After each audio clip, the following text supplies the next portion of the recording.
वंदे भारत का नया train set बनकर तैयार हो रहा है। इस पर और ज़्यादा बातचीत करने के लिए हमारे साथ आईसीएफ के जीएम हैं। आइए उन्हीं से बात करते हैं।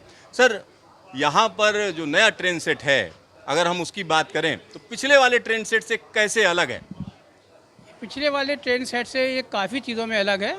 सबसे इम्पॉर्टेंट बात पैसेंजर्स के लिए है कि इसका राइडिंग इंडेक्स बेटर है, इसलिए उनको ट्रैवल करने में स्पेशली और हाई स्पीड्स पे ज़्यादा कंफर्ट फील होगा।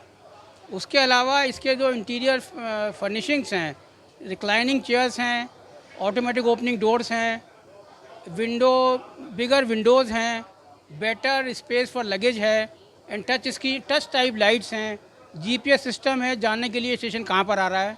तो बहुत चीज़ों में ये पहले रेक से बेटर होगा। सर, जब राइडिंग इंडेक्स की आप बात करते हैं तो राइडिंग इंडेक्स हमारे दर्शकों को बता दीजिए होता क्या है, क्योंकि उनको पता ही नहीं होता राइडिंग इंडेक्स क्या है। राइडिंग इंडेक्स टेक्निकल टर्म होता है। बेसिकली एक कॉन्सेप्ट होता है स्प्रंग मास या अनस्प्रंग मास। जैसे आप कार में ट्रैवल करते हैं, अगर कार में शॉकर्स होते हैं, अगर कार के शॉकर्स ना हो तो इमेजिन करिए कि जो झटके ट्रेन में आपकी कार में आएंगे सीधे फिर पैसेंजर को होंगे।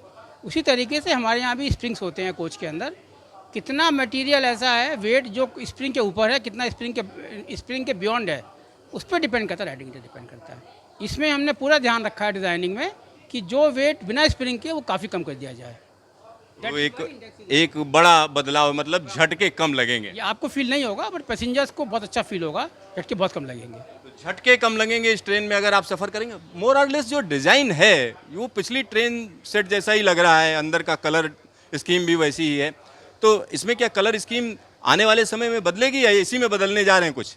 फिलहाल तो हम लोग कलर स्कीम सेम रख रहे हैं, बट हमारा प्रयास जारी है कि अगर इससे हमको लगता है भाई इसकी अच्छी कलर स्कीम है, ये बहुत एलिगेंट है, बहुत डिसेंट है, बट अगर कुछ रिक्वेस्ट आएंगी इस तरह की तो हम लोग बदलने के लिए भी तैयार हैं।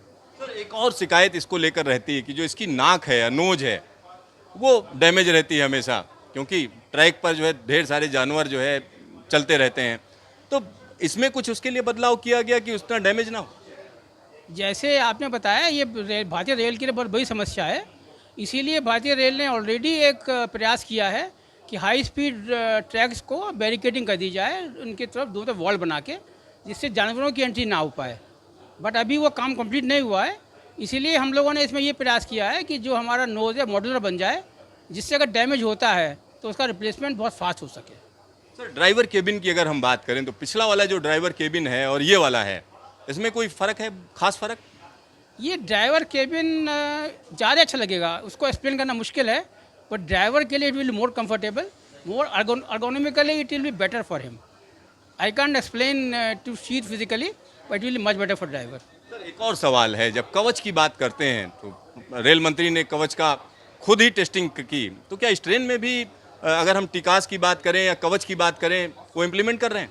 हाँ, ये हमारे ऑनरेबल मंत्री जी की ब्लेसिंग से हम लोगों ने इस ट्रेन में भी कवच का प्रोविज़न कर दिया है। तो दोनों रेक और उसके बाद के रेक सब में कवच लग बन के निकलेगा इनके अंदर। सर, अगर हम फायर अलार्म की बात करें या आग लगने की अगर कोई घटना होती है तो उसके लिए क्या क्या प्रबंध किए गए इसमें? इसके लिए कई प्रबंध किए गए हैं। बाथरूम के अंदर we have put smoke sensors. जरा सा भी धुआं फील होते ही पहले तो एक अलार्म जाएगा पैसेंजर्स के लिए, साथ में ब्रेक लग जाएगा। और दूसरी चीज़ जो हमारा अधिकतर जो आग लगती है कई बार वो इनिशिएट इलेक्ट्रिकल पैनल से होती है। तो इलेक्ट्रिकल पैनल में सुविधा हमने ऐसी दे दी है कि स्मोक सेंसर है, तो स्मोक सेंसर एक्टिवेट होते ही there will be a provision of fire fighting within the electrical panel plus the shutting off the panel. तो सेफ्टी पॉइंट ऑफ व्यू से पैरामाउंट बनाया गया इस ट्रेन को हम लोगों ने। सर, अगर वाईफाई की बात करें तो क्या चलती फिरती ट्रेन में वाईफाई इसमें रहेगी? वाईफाई का मुझे आइडिया, तो यहाँ पर खैर ये तो थोड़ा अलग हट के सवाल हो गया, वाईफाई इसमें करना मुश्किल है। सर, एक और चीज़ हम जानना चाहते हैं। इंतजाम रहेगा कि कुछ म्यूजिक रहेगा, passenger can use that music, our own music which are loaded here. यानी आपके सर्वर पे रहे? वाईफाई नहीं रहेगा, हाँ, इंफोटेनमेंट रहेगा, infotainment which is pre loaded, passengers can hook in to that and use that. Sir, एक और शिकायत रहती है जो इस समय वंदे भारत चलती है, उसमें है कि जो सीटें हैं वो कंफर्टेबल नहीं है। बहुत लोगों का बोलना है, एग्जीक्यूटिव क्लास छोड़ दीजिए, आप दूसरी की बात करिए, तो 8-8 घंटे जब सफ़र आप करते हैं तो पीठ अकड़ जाती है। तो उसके लिए कुछ इंतजाम किया इस बार? जो सीटें हैं कुछ अलग हैं? इकोनॉमी क्लास टाइप की जो चेयर्स थी हमारी पिछली वंदे भारत में, उसमें हम लोगों ने एक नया प्रयास किया था to give a sliding seat, दुनिया के कई देशों में वो सीटें बहुत अच्छी लोग प्रेफर करते हैं, बट हम लोगों को पसंद नहीं आई हैं, इसीलिए हम लोगों ने वापस रिक्लाइनिंग सीट बना दिया है। नाउ इट रिक्लाइनिंग सीट्स, तो it will much more comfortable for passengers. यानी पिछली बार से अलग होंगी। अलग होंगी, अलग होंगी। सर एक और सवाल है कि अगर हम पेंट्री की बात करें तो पिछली बार जब ट्रेन निकली थी तो उसमें पेंट्री कार उस तरीके से नहीं थी, तो इस बार क्या पेंट्री के लिए कुछ अलग व्यवस्था की आप लोगों ने, कि जो बदलाव किए गए उसी के हिसाब से? डे ट्रेन के अंदर कभी पेंट्री कार नहीं होता है। डे ट्रेन में हर कोच के अंदर ही एक पेंट्री इक्विपमेंट अलग रहता है। वो सुविधा पहले भी थी, अब भी की गई है, हमने उसको बेटर बना दिया है। उसमें डीप फ्रीज़र है, उसमें बॉयलर है, वो सब सुविधाएं ट्रेन में दी जा रही हैं, हर कोच में सुविधा दी जा रही है। तो इस तरीके की सारी सुविधाएं सर। अच्छा, पेंट्री नहीं होता। नहीं, डे में नहीं होता है, पेंट्री का अलग से डे में नहीं होता है। सर एक सवाल और है कि अगर हम इस ट्रेन की बात करें तो इसमें एक्सीलरेशन क्या पिछली वाली ट्रेन से ज़्यादा है या कम है, क्या है? एक्सलेशन उससे बेटर है इसका। उससे क्या फ़ायदा होगा? उससे फ़ायदा ये होगा कि जब कभी ट्रेन रुक के चलती है तो बहुत जल्दी स्पीड अचीव कर लेगी, और उसका आपको फ़ायदा ये मिलेगा कि A to B प्लेस में रीच इन लेस टाइम। अच्छा, अगर दिल्ली से कटरा के बीच में जो इस समय ट्रेन चल रही है उसका अगर टाइमिंग देखें और जब ये ट्रेन चलेगी तो दोनों में कितने घंटे का फ़र्क आ जाएगा?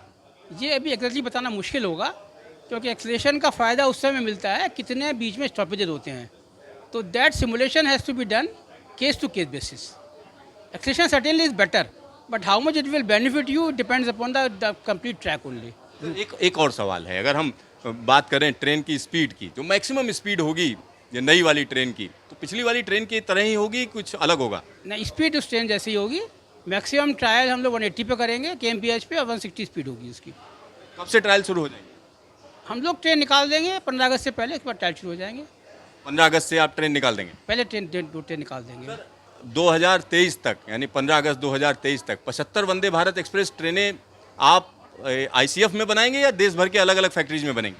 अभी तो प्लान ICF का ही है, बट बाकी लोग भी तैयारी कर रहे हैं, कपूरथला और रायबरेली भी तैयारी कर रहे हैं, हो सकता है आगे वहाँ भी शिफ्ट हो जाए। अभी प्लान हमारे बनाने का ही है। सर आपका ढेर सारा धन्यवाद न्यूज स्टेशन से बातचीत के लिए। धन्यवाद आपको, बहुत बहुत बहुत धन्यवाद। यहाँ पर आप समझ सकते हैं कि अगर हम इस ट्रेन की बात करें तो ये ट्रेन कई मायनों में हम कह सकते हैं अलग होगी, लेकिन इसमें जो सबसे बड़ा बदलाव होगा वो हम कह सकते हैं कि जो उसमें सीट्स हैं, यानी इस समय जो इकोनॉमी क्लास में सीट्स हैं उनमें बदलाव किया गया है, जिससे लोगों को बेहतर तरीके से सफ़र करने का मौका मिले। कैमरामैन हीरा मंडल के साथ सिद्धार्थ, न्यूज स्टेशन, चेन्नई।